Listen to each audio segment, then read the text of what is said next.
Sabe aquela sensação, na maioria dos dias, de que a gente está funcionando com só uma fração da nossa capacidade? Uhum. Como se existisse um reservatório de energia que a gente simplesmente não consegue acessar, e ao mesmo tempo, por que a gente vive tão tenso? Pois é. A nossa análise de hoje mergulha de cabeça nessas questões. Vamos explorar as ideias do psicólogo e filósofo William James a partir de 2 ensaios fascinantes do livro dele sobre as reservas vitais. Um material brilhante. E a nossa missão aqui é tentar descobrir o que James acreditava sobre como acessar essas energias ocultas e por que ele argumentava que o segredo para maior eficiência poderia ser, de forma bem paradoxal, só relaxar. Exatamente. Então, para começar a desembrulhar isso, vamos falar de um fenômeno que muita gente conhece, o tal do segundo fôlego. Sei. A gente associa isso a atletas, né? Mas James diz que acontece também no trabalho intelectual. Geralmente a gente para na primeira camada de cansaço que encontra. Exato. A teoria dele é muito visual. Ele diz que nós temos múltiplas camadas de energia, tipo como se fossem estratos geológicos, sabe? Como camadas de terra uma sobre a outra? Isso. E a maioria de nós vive apenas na superfície, no nível mais superficial. Quando a gente é forçado por alguma necessidade a ultrapassar essa primeira barreira da fadiga, algo surpreendente acontece. O cansaço diminui e a gente se sente mais revigorado do que antes. Acessamos uma nova reserva. E ele não para por aí, né? Não, ele sugere que pode haver um terceiro e até um quarto fôlego. Nossa, mas isso soa incrivelmente desgastante. A consequência lógica seria precisar de, sei lá, muito mais descanso, certo? 4 dias. 4 dias! 4 dias. O resultado foi surpreendente. Eles se recuperaram com apenas 1/3 a mais do tempo de sono habitual. Peraí, mas isso vai contra tudo que a gente ouve hoje sobre a importância do sono, sobre burnout. Totalmente. James chama isso de equilíbrio de eficiência. Assim como o nosso corpo se ajusta a diferentes dietas, ele também pode se adaptar a diferentes níveis de gasto de energia e manter um novo equilíbrio. Entendi. A questão central que ele levanta não é sobre descanso, mas sobre o que destrava essas reservas mais profundas. E ele aponta para 3 chaves: estímulos emocionais, ideias e esforços de vontade. Aqui é onde fica muito interessante. Os exemplos que ele usa são muito vívidos.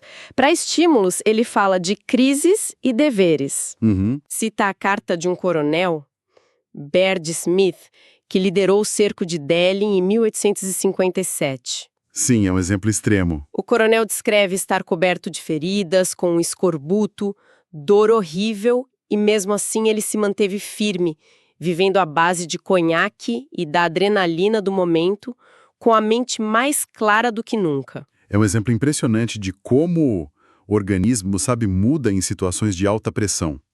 E tem outro exemplo poderoso, o do desastre na mina de carvão de Courrieres, na França. Sim. O mineiro chamado Nemi assumiu o comando de 13 sobreviventes no escuro, os disciplinou e os manteve animados por 20 dias até o resgate. Nossa. A responsabilidade e a crise destravaram uma força que ele provavelmente nem sabia que tinha. Uau. E não precisa ser uma crise de vida ou morte. James também exalta o poder do que ele chama de dever crônico. Ele cita mulheres que, em meio a doenças e pobreza, sustentam famílias inteiras, como o caso de Jane Chais, que cuidou de 7 pessoas com o seu salário de operária. É uma liberação de energia constante e silenciosa, então. Exatamente. Ok, então crises e um forte senso de dever podem nos levar além dos nossos limites. Mas e as formas mais deliberadas? James dá um peso enorme ao poder das ideias. Como é que uma simples ideia pode liberar energia física e mental? Ele as chama de agentes dinamogênicos. Uma ideia, para a pessoa certa no momento certo, funciona como uma chave que abre um reservatório de poder. Conceitos abstratos como pátria, liberdade ou ciência são exemplos. Eles podem levar pessoas a feitos extraordinários. Mas isso não pode ser perigoso também? Digo, essa mesma energia pode ser canalizada para o fanatismo, por exemplo. Com certeza. Ele não explora tanto esse lado, o foco dele é mais no mecanismo, sabe? No fato de que uma construção mental pode ter efeitos físicos concretos. Mas a sua observação é perfeita. A mesma chave que abre a porta para o heroísmo pode abrir para atrocidade. Faz todo sentido. E um nível mais pessoal? Aí ele menciona como um juramento ou uma promessa podem fortalecer a determinação. Ele cita o príncipe Pukler Muskal, que inventou um método de dar a sua palavra de honra a si mesmo. Palavra de honra a si mesmo? Que curioso. Sim, ele fazia isso para realizar tarefas difíceis, tornando a decisão irrevogável e, segundo ele, onipotente. É como criar um mecanismo de compromisso interno, um hack mental. Exato.